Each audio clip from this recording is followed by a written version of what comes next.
प्यारे मित्रों, नमस्कार। आप सभी का स्वागत है और हार्दिक अभिनंदन है हमारे YouTube चैनल स्प्रिंग अप में। दोस्तों, हम कर रहे थे सामाजिक विज्ञान क्लास 6ठी का और हमने एक अध्याय इसका कर लिया था, हमारा ब्रह्मांड। अगर इसका वीडियो आपने नहीं देखा तो इस वीडियो के डिस्क्रिप्शन में उसका लिंक डाल देंगे, वहाँ से आप देख सकते हैं। वो इसके कंटिन्यू हम प्लेलिस्ट क्रिएट कर रहे हैं, यानी क्लास 6ठी का जो भी सामाजिक विज्ञान के जो भी चैप्टर है उसको हम सीरीज वाइज हमारे इसमें प्लेलिस्ट में डाल देंगे, वहाँ से आप डायरेक्ट इस सीरीज को देख सकते हैं। और आज के अध्याय में हम अध्याय 2 को देखेंगे। और स्पेशल आपको, अगर आप रीट की राजस्थान में जो रीट का नोटिफिकेशन जारी हुआ है उसका अगर तैयारी कर रहे हैं, उसमें 2019-20 का एडिशन क्लास 6 से 10 का मांगा गया है, तो वहाँ पर हम वही कोशिश रहेगी कि रीट के अभ्यर्थी को ज़्यादा से ज़्यादा, एसएसटी कैंडिडेट उनको ज़्यादा से ज़्यादा फ़ायदा हो। और जो भी अगर रीट के अलावा भी अगर आप आरएस एग्ज़ाम दे रहे हैं या राजस्थान एसआई का एग्ज़ाम दे रहे हैं या कोई भी कॉम्पिटिटिव एग्ज़ाम दे रहे हैं, उसमें जो भी आपके चैप्टर इसमें कवर हो रहे हैं तो वो आप टॉपिक वाइज, इसीलिए हम इसको टॉपिक वाइज डाल रहे हैं, यानी अध्यायवार डाल रहे हैं। जो भी आपका सिलेबस के हिसाब से आपका जो टॉपिक पढ़ता है, पहले आप सिलेबस रीड आउट कीजिए, उसके बाद में जो भी आपका टॉपिक आपके इसमें आता है तो उसको आप इसमें से जो सीरीज प्लेलिस्ट डाल रहे हैं उसमें से आप अपना चैप्टर वाइज उठा सकते हैं और देख सकते हैं। तो बात करते हैं इसका सौर परिवार, जो इसका चैप्टर है अध्याय 2। और पिछले अध्याय में हमने ब्रह्मांड की जानकारी प्राप्त की थी, और आइए इस अध्याय में हम सौर परिवार के सभी ग्रह, उपग्रहों तथा आकाशीय पिंडों जैसे कि क्षुद्र ग्रह, उल्कापिंड आदि के बारे में जानकारी प्राप्त करेंगे।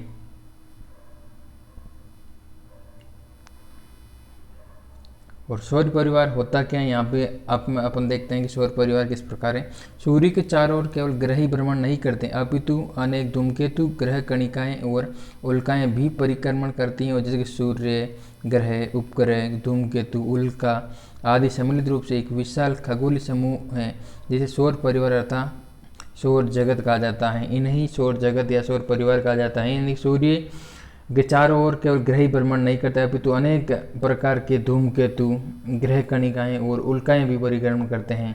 तो उसे ही हम सौर परिवार, यानी कि सूर्य का जो परिवार है वही सौर परिवार के अंतर्गत उसमें होता है। सूर्य, ग्रह, उपग्रह, धूमकेतु, उल्कापिंड आदि सम्मिलित रूप से एक विशाल खगोलीय पिंड समूह के रूप में होते हैं, तो उसे हम सौर परिवार या सौर जगत के रूप में कहा जाता है। और इन सभी खगोलीय पिंडों में सूर्य अधिक महत्वपूर्ण है, इसलिए सूर्य को सौर परिवार का पिता या जनक कहा जाता है। और बात करते हैं कि ग्रह ग्रह क्या इस प्रकार इसकी डेफिनेशन क्या होगी। और ग्रह की क्या, देखिए आप, सौरमंडल के सभी खगोलीय पिंड एक निश्चित पथ पर सूर्य का चक्कर लगाते हैं, जिन्हें कक्ष कहा जाता है। कक्ष किसे कहा जाता है, तो आपको ये ध्यान रखना होगा। सौरमंडल के सभी खगोलीय पिंड एक निश्चित पथ पर सूर्य के चारों ओर चक्कर लगाते हैं और इसे कक्ष कहा जाता है। इसके बारे में 1543 ईस्वी में सर्वप्रथम निकोलस कोपरनिकस ने बताया कि सूर्य सौरमंडल केंद्र में है और सभी ग्रह उसके चारों ओर चक्कर लगाते हैं। आधुनिक वैज्ञानिकों के अनुसार हमारे सौरमंडल की आयु लगभग 460 करोड़ वर्ष है। सूर्य हमारी आकाशगंगा के लगभग 100 अरब तारों में से एक है। सूर्य जलती हुई गैसों का एक विराट पिंड है। इसकी सतह सदैव अस्थिर एवं अशांत रहती है। सूर्य में सबसे अधिक हाइड्रोजन व हीलियम है। सौरमंडल के लिए सूर्य प्रकाश एवं ऊष्मा एकमात्र स्रोत है। इसका गुरुत्वाकर्षण सौरमंडल को बांधे रखता है। सूर्य की पृथ्वी से दूरी अधिक होने के कारण सूर्य के प्रकाश को पृथ्वी में पहुंचने में लगभग 8 मिनट और 30 सेकंड का समय लगता है। तो ये ध्यान रखना होगा, सूर्य के प्रकाश को पृथ्वी तक पहुंचने में 8 मिनट और 30 सेकंड का समय लगता है।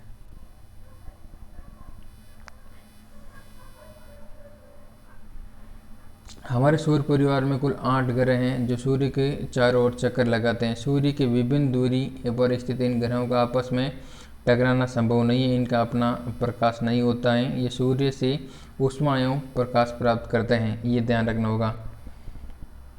ये अपना जो प्रकाश वो है वही सूर्य से ऊष्मा एवं प्रकाश प्राप्त करते हैं। सूर्य से दूर हो जाने पर क्रमशः सूर्य से दूरी क्रमशः बुध, सूर्य से इस प्रकार दूरी है, सबसे पहले बुध होगा, उसके जस्ट बाद में शुक्र, बाद में पृथ्वी, मंगल, बृहस्पति, शनि, अरुण और वरुण इस प्रकार के ग्रह हैं। यानी कि ये सूर्य हो गया, तो इसके सबसे पहले आपका ये बुध हो गया, फिर शुक्र हो गया, फिर पृथ्वी, फिर मंगल और फिर बृहस्पति और शनि और अरुण और वरुण इस प्रकार के ये सर्किल में इसके सूर्य के राउंड में सभी ग्रह हैं। और यहाँ पर यह है इम्पोर्टेंट बात, 2006 तक प्लूटो को भी एक ग्रह माना जाता है, लेकिन नए प्रमाणों के आधार पर अंतर्राष्ट्रीय खगोलीय संगठन ने प्लूटो को बौने ग्रह का रूप में दर्जा दिया गया है। सूर्य के पास ही स्थित बुध, शुक्र एवं पृथ्वी एवं मंगल ग्रह को आंतरिक, यहाँ पर एक ये एग्जाम में काफ़ी बार सवाल पूछा जाता है कि सूर्य के पास स्थित ग्रह, जैसे कि आंतरिक ग्रह कौन से और बाह्य ग्रह कौन से है, तो आपको ये आंतरिक ग्रह या धरातलीय ग्रह भी कहा जाता है। कौन कौन से हैं, यानी सूर्य के पास स्थित बुध, शुक्र और पृथ्वी या मंगल ग्रह को आंतरिक ग्रह भी कहा जाता है। ये 4 ग्रह हैं जो इनको आंतरिक ग्रह कहा जाता है, और ये छोटे और अधिक घनत्व वाले हैं, वो चट्टानों से बने हैं। और बृहस्पति, शनि, यहाँ पर देखिए बृहस्पति, शनि, अरुण और वरुण ग्रह को आकार बड़े एवं घनत्व कम घनत्व वाले, इन्हें बाह्य या गैसीय ग्रह भी कहा जाता है। इन 4 को बाह्य या गैसीय ग्रह कहा जाता है, ये ध्यान रखना होगा। और ये हमने आपको बता ही दिया था कि जैसा ये सूर्य है, और सबसे पहले इसके सूर्य के जस्ट बुध हैं, उसके बाद में शुक्र, उसके बाद में पृथ्वी, उसके बाद में मंगल, और उसके बाद में शुद्ध ग्रह क्षेत्र, यहाँ पर शुद्ध ग्रह क्षेत्र स्टार्ट है, और बृहस्पति और शनि और अरुण और वरुण इस प्रकार का आपका ये ग्रहों का क्रम है। ये सौरमंडल हो गए। और ग्रह की प्रमुख विशेषता इस प्रकार, यहाँ पर एग्जाम ओरिएंटेड काफ़ी क्वेश्चन इसमें तालिका में से ही उठ जाते हैं, तो आपको ये ध्यान रखना होगा। आंतरिक ग्रह, इनका निर्माण चट्टानों से हुआ और घनत्व अधिक होता है। तो बात करते हैं बाह्य ग्रह की, तो इनका निर्माण गैस और तरल पदार्थ हुआ, घनत्व कम होता है। और बुध, सबसे पहले आंतरिक ग्रह कौन कौन से, तो बुध को लेकर बात करते हैं, तो सूर्य की परिक्रमा ये 88 दिन में पूरी करता है, और अपने अक्ष पर घूर्णन 59 दिन में करता है, और उपग्रह की संख्या इसकी 0 है, यानी कि बुध के कोई भी उपग्रह नहीं है। और बात करते हैं नेक्स्ट, तो ये शुक्र, और सूर्य की एक परिक्रमा 225 दिन लगते हैं इसको, शुक्र को, और अपने अक्ष पर घूर्णन में 243 दिन, और उपग्रह की संख्या इसकी भी 0 है, ये ध्यान रखना होगा आपको।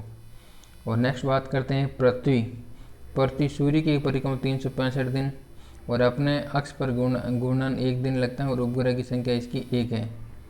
और नेक्स्ट बात करते हैं मंगल की, तो सूर्य की परिक्रमा 687 दिन में करते हैं, और अपना अक्ष पर घूर्णन 1 दिन लगता है, और उपग्रह की संख्या जो इसकी है वो 2 है। तो ये आपको ध्यान रखना है कि मंगल की उपग्रह की संख्या कितनी है, तो पृथ्वी की कितनी है और सूर्य की कितनी, इस प्रकार आपको डिटेल के रूप में ध्यान रखना। और जो सूर्य की एक परिक्रमा जो मंगल कितने टाइम में पूरी कर लेता है, पृथ्वी कितने में कर लेती है, और सूर्य कितने दिन में कर लेता है, तो आपको ये ध्यान रखना। जैसे सूर्य एक जो सूर्य की परिक्रमा शुक्र है वो 225 दिन में कर लेता है, और जो अपने अक्ष पर घूर्णन है वो आपके जो शुक्र हैं वो 243 दिन में कर लेते हैं, तो ये ध्यान रखना होगा। और जो मंगल है वो अपने अक्ष पर घूर्णन 1 दिन में कर लेता है, तो ये इंपॉर्टेंट बातें हैं काफ़ी, तो इनको ध्यान रखना होगा आपको। और जो बाह्य ग्रह को अगर हम काउंट करते हैं तो इनके जो निर्माण गैस और तरल से हुआ है और घनत्व कम होता है। और बृहस्पति तो इसका देखिए बृहस्पति ग्रह में क्या होता है कि इसके सूर्य की जो परिक्रमा है 11 वर्ष वो 11 माह लग जाते हैं इसको सूर्य की एक परिक्रमा करना बृहस्पति को, और अपने अक्ष पर घूर्णन करने में 9 घंटे और 56 मिनट, और उपग्रह की संख्या इसकी लगभग 16 है, ये ध्यान रखना होगा आपको। और जो बात करते हैं शनि की, तो शनि में आप देखिए एक परिक्रमा में इसको 29 वर्ष और 5 माह लग जाते हैं, और अपने अक्ष का घूर्णन करने में और इसको लग जाते हैं 10 घंटे और 40 मिनट, और उपग्रह की संख्या जो इसकी है वो इसकी 18 है। और सबसे ज़्यादा अगर उपग्रह की बात करते हैं तो भी शनि के ही हैं, यानी कि लगभग इसके 18 हैं। और देखिए बाकी में जिसकी बात करते हैं बृहस्पति की तो 16 ही है, और बुध की बात करते तो है ही नहीं, शुक्र की भी नहीं है, और जो पृथ्वी का है वो एक उपग्रह है, और मंगल के भी 2 हैं। तो और बात करेंगे अरुण की, तो अरुण के भी लगभग उपग्रह की संख्या 17 है और वरुण के भी उपग्रह की संख्या 8 है। तो इस प्रकार है। और सबसे ज़्यादा अगर उपग्रह की बात यहाँ पर तालिका में दिखाई दे रहा है कि उपग्रह की तालिका की संख्या सबसे ज़्यादा शनि की है।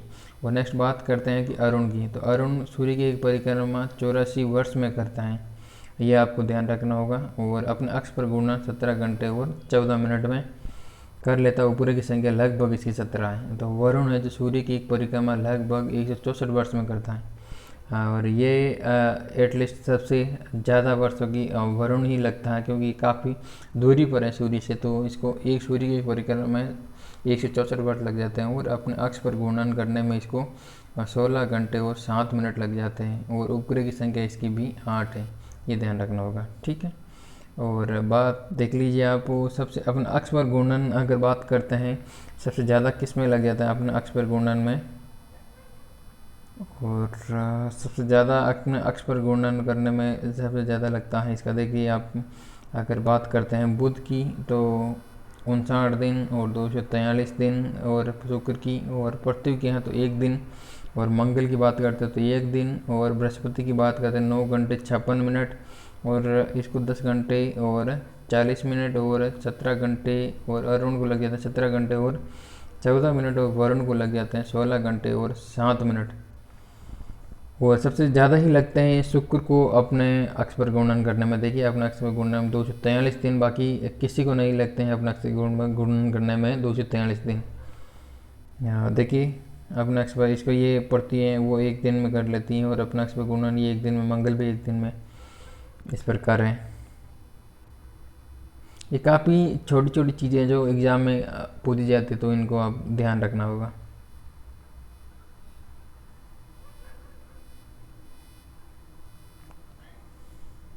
और खगोल वैज्ञानिकों ने सौर मंडल के सभी पिंडों में कई वर्ग बनाए, जैसे ग्रह, उपग्रह, बौने ग्रह और लघु ग्रह पिंड। उपग्रह ऐसे आकाशीय पिंड को कहते हैं जो किसी ग्रह के चारों ओर चक्कर लगाता है। ऐसा पिंड जो सूर्य की परिक्रमा करता है और दूसरे पिंड को रास्ता भी काटता है, बौना ग्रह कहलाता है। यानी कि ग्रह अपनी जो ग्रह के भी कुछ नियम कायदे होते हैं, उन्हीं को ग्रह कहा जाता है। और इसमें क्या होता है का प्लूटो था कि उनको ये ग्रहों की परिभाषा भलीभांति रूप से फॉलो नहीं करता था, तो उसके बोनोग्राम में इसको लिस्टेड किया गया है। तो प्लूटो, एरिस और सारे आदि बौने ग्रह के उदाहरण हैं।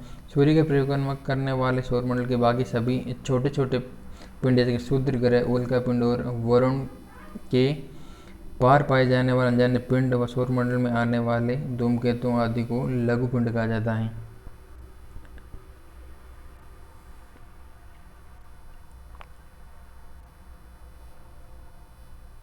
और बात करते हैं पृथ्वी और इसके परिमंडल की, तो और जिस पृथ्वी पर हम रहते हैं वह इतनी विशाल है कि इसके विषय में सभी अभी तक संपूर्ण ज्ञान प्राप्त नहीं कर सकते। सूर्य से दूरी के अनुसार ये तीसरा, और आकार के अनुसार पृथ्वी सौर परिवार का 5वां बड़ा ग्रह है। सूर्य से दूरी के हिसाब से तो ये तीसरा हो गया, और आकार के अनुसार पृथ्वी सौर परिवार का 5वां बड़ा ग्रह है। और यह अन्य ग्रहों की तरह संपूर्ण प्रकाश व ऊष्मा सूर्य से प्राप्त करता है। और सूर्य को पृथ्वी का जुड़ा ग्रह माना जाता है, क्योंकि इसका आकार एवं पृथ्वी आकृति लगभग पृथ्वी के समान ही है। तो ये आपको एग्जाम में पूछ सकता है, चाहे सभी ग्रहों का नाम दे देगा और पूछेगा पृथ्वी का जुड़ा ग्रह कौन सा, तो ये आपको ध्यान रखना, शुक्र को पृथ्वी का जुड़ा ग्रह माना जाता है। और पृथ्वी की उपग्रह से ली गई तस्वीरों को ये गोलाकार दिखाई देता है, और पृथ्वी के मापने से पता चलता है कि दोनों ध्रुवों पर कुछ दबी हुई हैं तथा विषुवत व्रत पर कुछ उभरी हुई है। सौर मंडल में पृथ्वी की एक अनोखा ग्रह है जिस पर जीवन है। ये तो सौर मंडल पृथ्वी ही एकमात्र ग्रह है जहाँ पर जीवन है। पृथ्वी पर जीवन होने के कारण इसे जीवंत ग्रह भी कहा जाता है। सूर्य के निकटवर्ती ग्रह अधिक गर्म है और दूर स्थित ग्रह अधिक ठंडे हैं, इसलिए वहाँ जीवन संभव नहीं है। पृथ्वी का औसत तापमान 15 डिग्री सेंटीग्रेड है, जो जीवन के लिए आदर्श है। ये मेरा आपसे पूछ सकते हैं कि पृथ्वी का औसत तापमान कितना है। यहाँ पर खूब सारे ऑप्शन दे देगा, 15 डिग्री, 45 डिग्री, 50 डिग्री। इस प्रकार आपको जो औसत तापमान है पृथ्वी का वो 15 डिग्री सेंटीग्रेड है, ये आपको ध्यान रखना होगा।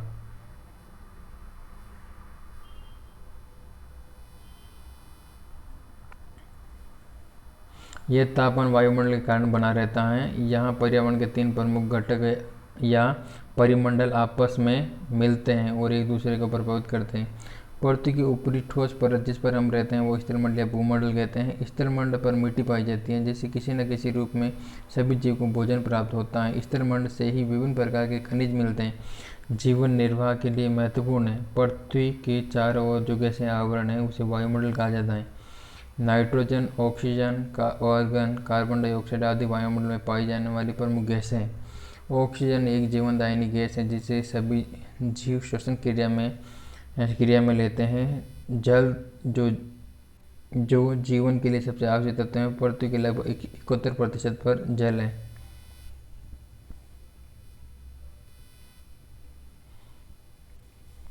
इसे ही जलमंडल कहा जाता है। पृथ्वी को जल ग्रह, नीला ग्रह भी कहा जाता है। पृथ्वी पर जल महासागरों, सागरों, झीलों, नदियों में पाया जाता है। महासागरों में जल खारा होता है। और यहाँ पर एक चार्ट बना हुआ देखिए, जैवमंडल की उत्पत्ति किस प्रकार होती है। और पृथ्वी का जैवमंडल यहाँ पर बताया गया है। पृथ्वी पर मौजूद समस्त जल और सभी प्रकार की गैसें, जल वाष्प, धूलकण, पृथ्वी का ऊपरी ठोस भाग एवं मृदा। यहाँ पर स्थलमंडल, वायुमंडल और जलमंडल इस प्रकार का या जैवमंडल की उत्पत्ति का बारे में बताया गया है।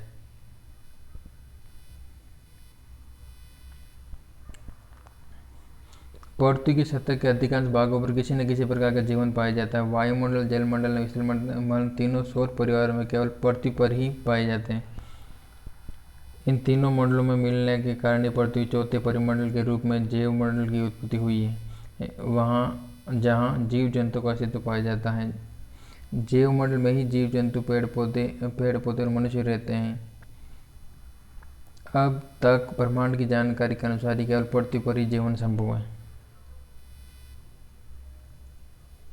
उपग्रह क्या होता है देखिए, जिस प्रकार ग्रह सूर्य की परिक्रमा करते हैं, ठीक वैसे ही ग्रहों की परिक्रमा करने वाले छोटे आकाशीय पिंड को उपग्रह कहा जाता है।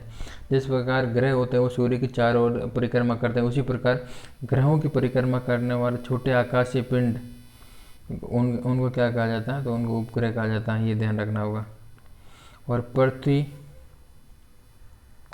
पृथ्वी का केवल एक उपग्रह है, वो है चंद्रमा, किंतु कुछ अन्य ग्रहों के एक से अधिक उपग्रह हैं। शनि और बृहस्पति के कई उपग्रह हैं। बुध और शुक्र के कोई उपग्रह नहीं है। ग्रहों की भांति उपग्रह को भी ऊष्मा एवं प्रकाश नहीं होता है। इन्हें सूर्य से ही ताप और प्रकाश मिलता है। अनेक उपग्रह चंद्रमा से भी बड़े हैं और शनि का टाइटन,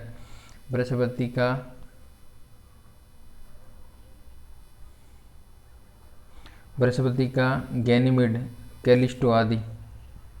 क्या आप जानते हैं इस प्रकार का देखिए, शनि के उपग्रह टाइटन पर पृथ्वी के सघन वायुमंडल है। वहाँ भी नदियाँ और जलाशय हैं और धरातल पृथ्वी जैसा ही है। उसके वायुमंडल की प्रमुख गैस नाइट्रोजन है। जहाँ यहाँ जीवन की संभावना है या नहीं, इसका पता लगाने वैज्ञानिक अभी प्रयासरत हैं। और यह सूर्य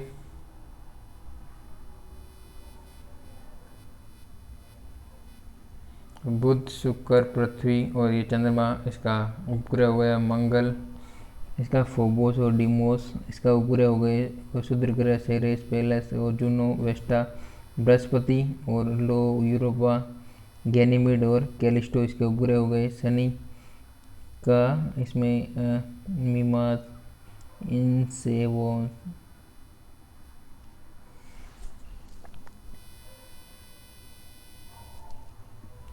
देखिए, शनि का आप कर बात करते हैं तो मीमास, इनसेलेडोस, डियोन, रहिया, टाइटन, हेपेरियो और अरुण के अगर बात करते हैं ऊपर पक, मिरांडा, एरियल, एम्ब्रियल, टाइटानिया, ओबेरॉन, और वरुण की बात करते हैं तो उपग्रह के हैं वो हैं प्रोटस, ट्रिटोन और नेरिड, इस प्रकार हैं।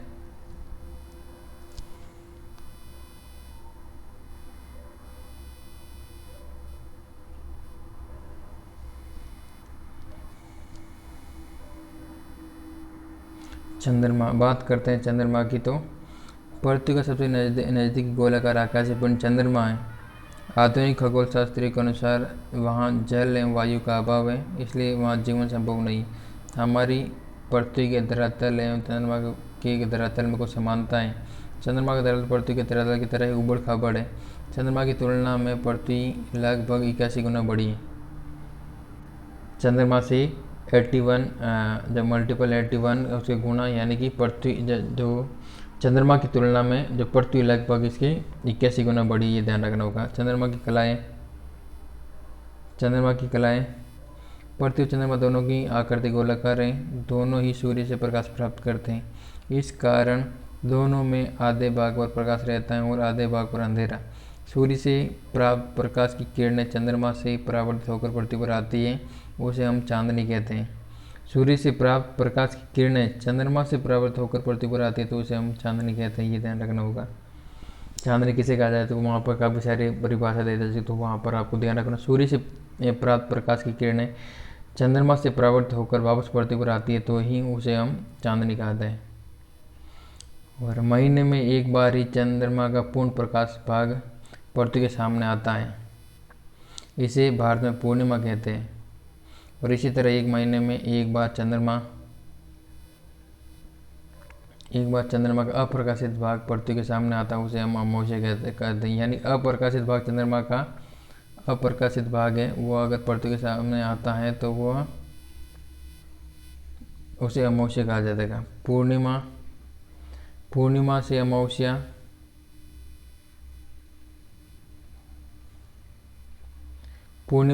तक चंद्रमा का यह प्रकाशित भाग घटता जाता है और अमावस्या से पूर्णिमा तक भाग बढ़ता जाता है। चंद्रमा की इन घटती बढ़ती आकृति को ही चंद्रकला कहा जाता है। भारत में बढ़ते चांद के पखवाड़े को शुक्ल पक्ष एवं घटते चांद पक्ष के पखवाड़े को कृष्ण पक्ष कहा जाता है, ये ध्यान रखना होगा। जब अमावस्या तक चंद्रमा का ये भाग प्रकाशित भाग आता है और अमावस्या से पूर्णिमा तक ये बढ़ता जाता है। अमावस्या से पूर्णिमा तक यानी अमावस्या के बाद में जो स्टार्टिंग होगा एकम और इस प्रकार के तिथियाँ स्टार्ट होगी, तो जो बढ़ता पखवाड़ा होगा तो उसमें शुक्ल पक्ष, और जो घटता पखवाड़ा यानी कि आपको पूर्णिमा के बाद में वापस घटता है तो उसको हम कृष्ण पक्ष कहा जाता है।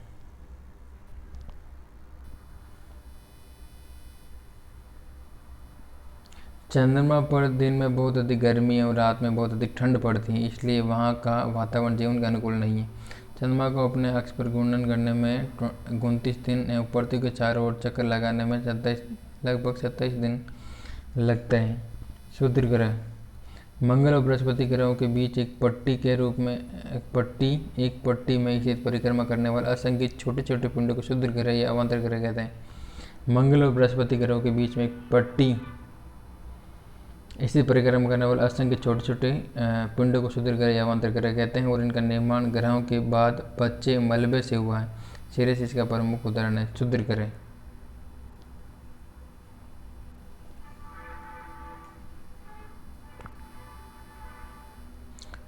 क्षुद्र ग्रह देखिए, मंगल और बृहस्पति ग्रह है ना, उसके बीच एक पट्टी पर इसी परिक्रमा करने वाले असंख्य छोटे छोटे पिंडों को क्षुद्र ग्रह या अवान्तर ग्रह कहते हैं। और यहाँ पर बताए गए हैं देखिए, और किस प्रकार होती हैं अमावस्या और ये पूर्णिमा इधर, और घटता गुबार इस प्रकार चंद्रभागा और इस प्रकार है, और घटता अर्धचंद्र और अमावस्या ये सूर्य की किरण है इधर, तो इधर और बढ़ता अर्धचंद्रास इस प्रकार यहाँ पर बढ़ता है, तो और इस प्रकार टोटल बढ़ता उबार हो जाता है, तो वहाँ से पूर्णिमा और घटता उबार यहाँ से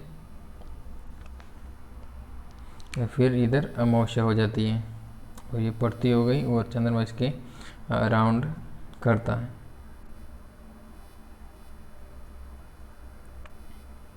बात करते हैं उल्कापिंड की। उल्काएं धूमकेतु या क्षुद्र ग्रहों के से टूटे हुए टुकड़े हैं जो पृथ्वी गुरुत्वाकर्षण से धरती की ओर खींचे चले आते हैं।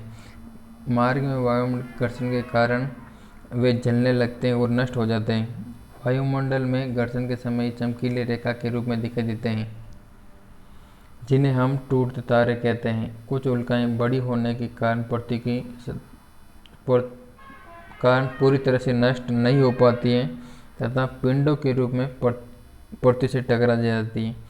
इस स्थिति में उन्हें उल्कापिंड कहा जाता है। इससे पृथ्वी पर गड्ढे बन जाते हैं।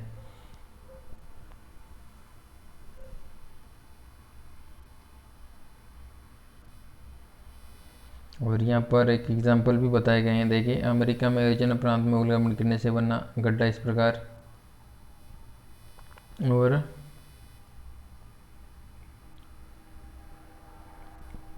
उल्काएं धूमकेतु या क्षुद्र ग्रहों से टूटे हुए टुकड़े हैं जो पृथ्वी के गुरुत्वाकर्षण से धरती की ओर खींचे चले आते हैं और मार्ग में वायुमंडल घर्षण के कारण जलने लगते हैं और नष्ट हो जाते हैं। और वायुमंडल में घर्षण से समय ये चमकीली रेखा के रूप में दिखाई देते हैं और जिन्हें हम टूटते तारे के रूप में कहते हैं। और कुछ उल्काएं बड़ी होने के कारण पूरी तरह से नष्ट नहीं हो पाती और इन्हीं पिंडों के रूप में पृथ्वी पर टकरा जाती हैं और इस स्थिति में उल्कापिंड कहा जाता है और पृथ्वी पर गड्ढे बन जाते हैं। ये पर हमने इसका रिवीजन वापस कर लिया उल्कापिंड का। और ये शब्दावली है तो इसको आप थोड़ा ध्यान में रखिएगा।